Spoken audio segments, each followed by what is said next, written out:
Bonjour à tous, aujourd'hui on va suivre un tutoriel pour remplacer la nappe de la caméra FaceTime et donc la caméra sur un iPhone 6 Plus. Donc il s'agit de la caméra avant qui est utilisée notamment lors de vos conversations en FaceTime ou pour prendre des selfies notamment.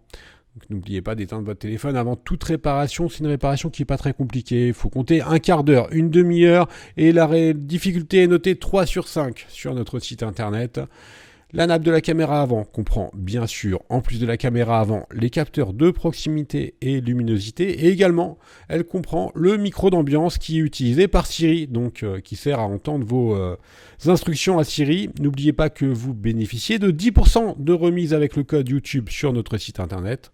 Pour réaliser cette réparation, vous aurez besoin bien sûr d'un pack d'outils et du patron d'aide au montage qui va vous être offert avec votre commande. Sur le patron d'aide au montage, on va vous indiquer les emplacements des vis afin de ne pas les perdre lors du démontage et les emplacements de tous les petits éléments qu'il y a dans l'iPhone pour pouvoir les repositionner et faire le remontage correctement.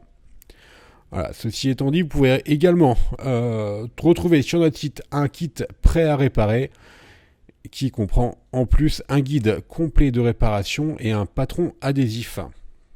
On va commencer tout de suite la réparation.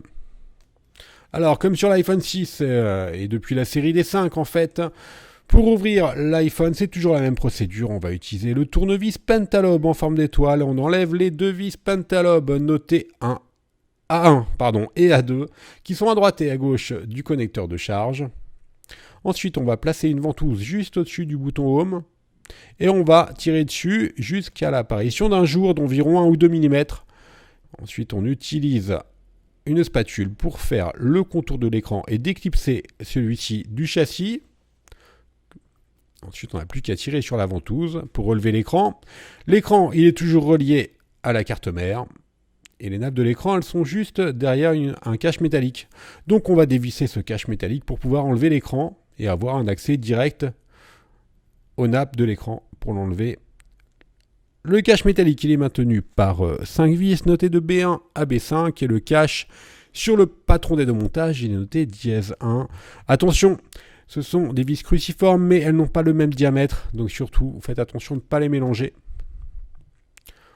On utilise donc notre tournevis cruciforme pour enlever les 5 vis, c'est pas très compliqué. Et avec la pincette, on va déposer la plaquette qui est notée dièse 1. On a un accès direct aux nappes de l'écran. On utilise la spatule pour déconnecter les 4 nappes de l'écran. Donc, la caméra avant, c'est la première, celle qui nous intéresse. Et il y a également le tactile, le LCD et le bouton Home. Maintenant, on n'a plus qu'à enlever l'écran et on va s'intéresser à la partie supérieure de l'écran.